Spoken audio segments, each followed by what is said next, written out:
Pagi ini Anjani udah ditemenin sama seorang narasumber kita. Beliau merupakan salah satu dosen Istiqomah Bali, yaitu Pak Ide Bagus Surya Arnawa. Selamat pagi Pak Surya, apa kabar nih Pak?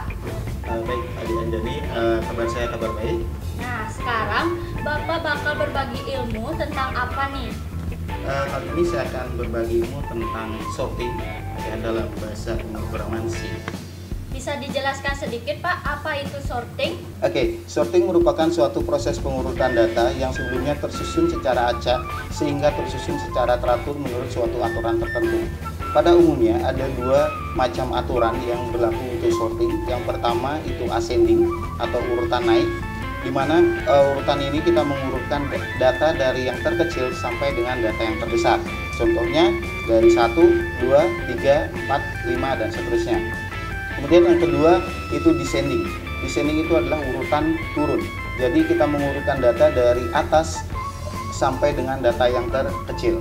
Dalam melakukan sorting ada beberapa metode yang bisa kita gunakan. Di antaranya yang pertama itu ada selection sort, insertion sort, quick sort, bubble sort, running sort, dan masih banyak lagi metode sorting yang lain.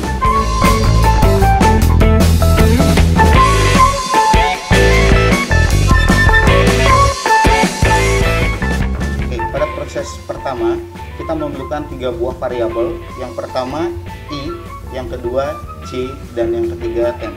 Ketiga variabel ini kita gunakan untuk membantu proses sorting data. Jadi variabel I dan J kita gunakan untuk membandingkan satu data dengan data yang lainnya. Kemudian temp kita gunakan untuk menyimpan data yang terkecil. Oke, kita mulai dari yang pertama.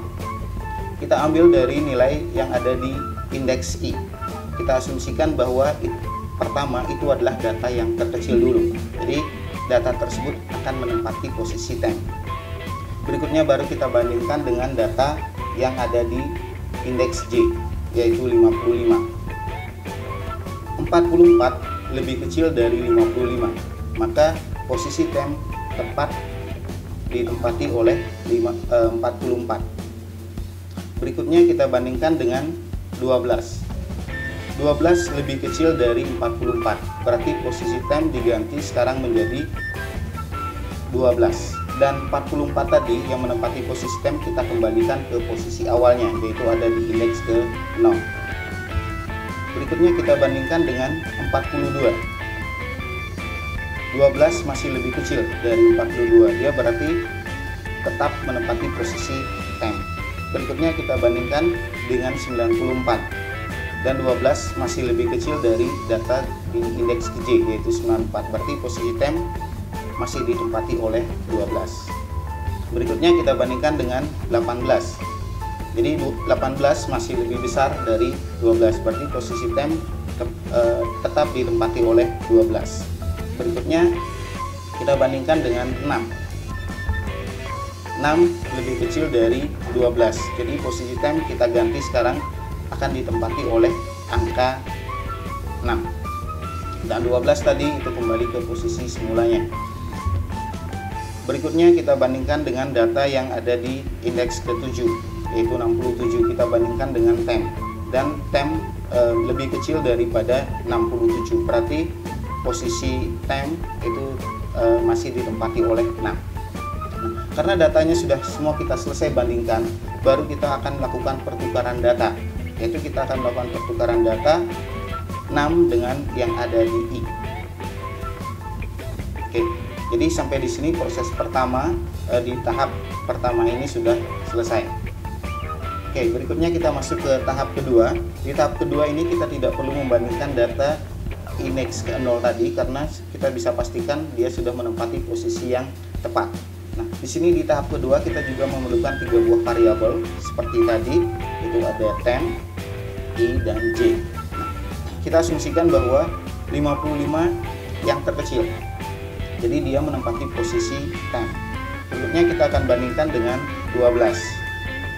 12 lebih kecil dari 55, berarti 12 menempati posisi temp dan 55 kembali ke posisi semulanya.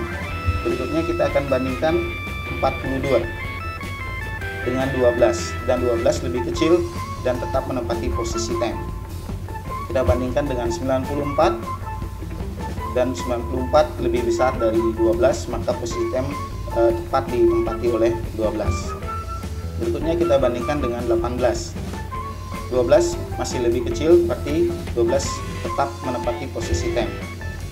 Kemudian kita bandingkan dengan 44. 44 lebih besar dari 12, berarti posisi temp masih ditempati oleh 12. Terakhir kita bandingkan dengan 67. Dan 67 lebih besar dari 12, berarti 12 menempati posisi temp. Nah, karena semua data sudah kita bandingkan, maka proses pertukaran data baru kita akan lakukan. 12 menempati posisi dengan 55. Kita tukar dengan 55. Oke, untuk proses berikutnya hampir sama seperti proses yang tahap kedua sampai dengan tahap yang selanjutnya sampai data semuanya benar-benar terurut. Oke, kita masuk ke dalam source code dari sorting, khususnya selection sort. Di dalam pembuatan source code atau coding dari selection sort ini ada beberapa yang kita harus buat. Yang pertama ada include string, itu digunakan untuk pemanggilan atau kita menggunakan objek cin dan cout. Kemudian untuk include to new itu digunakan jika kita menggunakan objek gets atau clear script. Oke, di sini ada beberapa prosedur yang kita buat. Sebelumnya itu kita deklarasikan beberapa variabel yang kita butuhkan. Di sini ada array, yaitu maksimalnya itu ada 10 data, di mana dia bisa menampung 10 data yang bertipe data integer. Kemudian ada integer n. Nah, di sini ada prosedur tukar, prosedur selection sort, kemudian ada prosedur input, dan terakhir itu ada prosedur main. Jadi di dalam program ini yang pertama kali dijalankan itu adalah prosedur yang utama atau mainnya. Di sini kita akan memanggil prosedur-prosedur yang lainnya. Kita mulai jelaskan dari sini. Di sini ada integer pilihan, artinya kita membuat sebuah variabel yang namanya pilihan dengan tipe data integer. Kemudian ada clear script, itu membersihkan layar dari sisa-sisa yang sudah kita cetak sebelumnya. Kemudian ada do while, ini adalah kita manfaatkan untuk melakukan perulangan untuk mencetak menu itu kembali. Sini ada 3 menu. Yang pertama ada cout, input data, kemudian yang kedua ada selection sort, kemudian yang ketiga exit. Jadi di bawah ketiga menu itu akan muncul sebuah perintah atau suruhan, yaitu masukkan pilihan Anda. Kemudian setelah kita menginputkan nilai atau menginputkan pilihan berapapun itu akan disimpan di variabel pilihan. Nah, setelah variabel pilihan ini berisi data, maka kita akan melakukan percabangan menggunakan switch case. Ketika pilihan kita 1, maka kita akan diarahkan ke prosedur input. Oke, ini adalah hasil dari coding yang tadi. Di sini ada 3 menu. Yang pertama input data, yang kedua selection data, kemudian yang ketiga exit. Nah, di sini kita disuruh memasukkan pilihan. Jadi kita mau pilih menu 1, 2, atau 3. Misalnya pertama saya pilih menu 1 dulu untuk menginput data. Jadi di sini akan keluar perintah masukkan jumlah data maksimalnya 10. Misalnya saya masukkan 5.